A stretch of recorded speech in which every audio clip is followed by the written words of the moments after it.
मेरा नाम शारिक मसूदी है। मैं एक एंडोक्रिनोलॉजिस्ट हूँ। शेर Kashmir institute of medical science में एज एंडोक्रिनोलॉजिस्ट काम कर रहा हूँ। और आजकल जो आप बखूबी वाकिफ़ हैं कि जो कोविड का ये पेंडेमिक चल रहा है, उसके साथ जो इश्यूज़ आए हैं वो भी आपको पता है।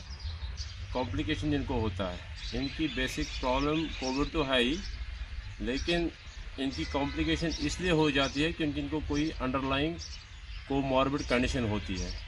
उसमें सबसे नुमाया है एक age. Older the person, more chances of getting a complication.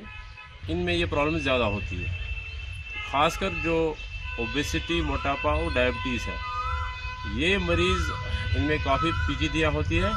लेकिन ये वो मरीज़ है जो इससे बच सकते हैं, क्योंकि जब आपको पता है कि आपकी डायबिटीज़ है, आपका ओवरवेटनेस है, तो आपको पहले ही इसका थोड़ा ध्यान रखना है। लेकिन आप वैक्सीन भी किया आपने या नहीं किया और मास्क भी किया फिर भी हो गया इन्फेक्शन, तो ऐसे मरीज़ जिनको ऑलरेडी कोमॉर्बिड कंडीशन है, खासकर डायबिटीज़ और हाइपरटेंशन और ओबेसिटी, उनको थोड़ा ज़्यादा ध्यान रखना है। उनको ज़्यादा मॉनिटरिंग की ज़रूरत है। देख लेना है कि बहुत से मरीज़ तो वैसे ही घर में ठीक हो जाते हैं, लेकिन उनका मॉनिटरिंग बहुत इंपॉर्टेंट है, जिसमें आपको अपनी पल्स रेट देखनी है, आपको ऑक्सीजन लेवल देखनी है। आजकल जो ऑक्सीमीटर फ्रीली अवेलेबल हैं, गवर्नमेंट देती है, ऐसे भी लोगों को वो हर जगह दस्तयाब हैं, तो उसमें आपको हार्ट रेट मिल जाती है और आपको अपनी ऑक्सीजन सेचुरेशन मिल जाती है। वो होनी चाहिए 90 से ऊपर। और अगर आपको शुगर की पहले से टेंडेंसी है, फैमिली में शुगर है, या अगर आपको ऑलरेडी पता है कि आपका वेट ज़्यादा है, आपके रिस्क है डायबिटीज़ का, तो शुगर भी आपको मॉनिटर करना है। तो ज़रूरत है कि आप जैसे आप मॉनिटर करेंगे, जैसे आपको पता चल गया आपको शुगर बढ़ रहे हैं, तो पहले तो बढ़ने नहीं देना, लेकिन शुगर बढ़ गई तो उसका एकदम इलाज करना है। इलाज क्या है? फार्माकोलॉजिकल है और नॉन फार्माकोलॉजिकल है। नॉन फार्माकोलॉजिकल में हम बोलते हैं डाइट एंड लाइफस्टाइल मेजर्स, क्योंकि हम देखते हैं कि जो शुगर है ये बनता है कार्बोहाइड्रेट से। Carbohydrate mean starch. स्टार्च जो होता है जो हम खाते हैं खाना, जैसे रोटी हो, चावल हो, या फ्रूट्स हो, या बिस्किट्स, बेकरी, ये सारे कार्बोहाइड्रेट्स हैं। तो ये कार्बोहाइड्रेट हो जाते हैं ब्रेक डाउन टू ग्लूकोज। वो ग्लूकोज सीधे आपकी ब्लड में आ जाएगा, क्योंकि अगर आपको डायबिटीज है मीन्स आपको इंसुलिन तो या है ही नहीं, या इंसुलिन कम है, या इंसुलिन काम नहीं कर रही है, तो आपका एकदम शुगर बढ़ जाएगा। तो आजकल जो हम घरों में बैठे हैं, लॉकडाउन में है, तो हमारी फिजिकल एक्टिविटी ऑलमोस्ट जीरो है, इसलिए हमारी एनर्जी रिक्वायरमेंट्स भी बहुत कम है। तो इसलिए हमें वही खाना खाना है जिसमें हमें प्रोटीन्स मिले, वाइटामिन मिले, एंटीऑक्सीडेंट्स मिले, मिनरल्स मिले, फाइबर मिले। लेकिन एनर्जी जो ग्लूकोज से आती है, कार्बोहाइड्रेट से आती है, या फैट से आती है, वो एनर्जी हमें अभी बहुत कम चाहिए। तो ये खाने आपको एकदम कम करने हैं।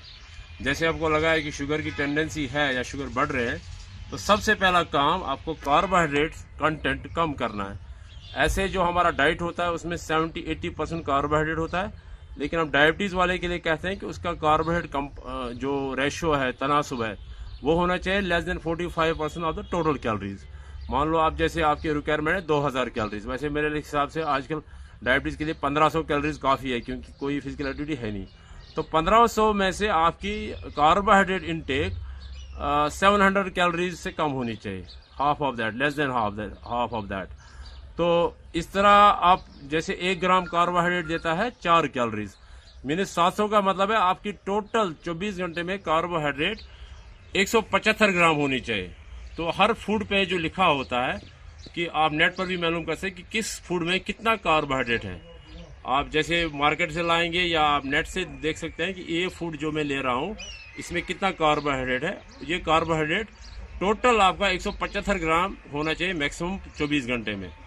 दूसरा जो टाइप ऑफ कार्बोहाइड्रेट हम बोलते हैं, एक होते हैं कॉम्प्लेक्स कार्बोहाइड्रेट्स जो स्लोली एब्जॉर्ब होते हैं और उनमें एकदम शुगर लेवल नहीं बढ़ती है।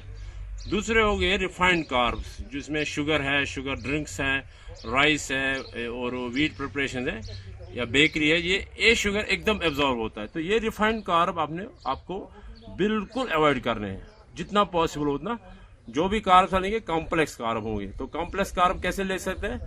एक जैसे हम होल व्हीट या होल राइस जो ग्रेन्स होते हैं उनमें फाइबर साथ होता है, एक वो तरीका है।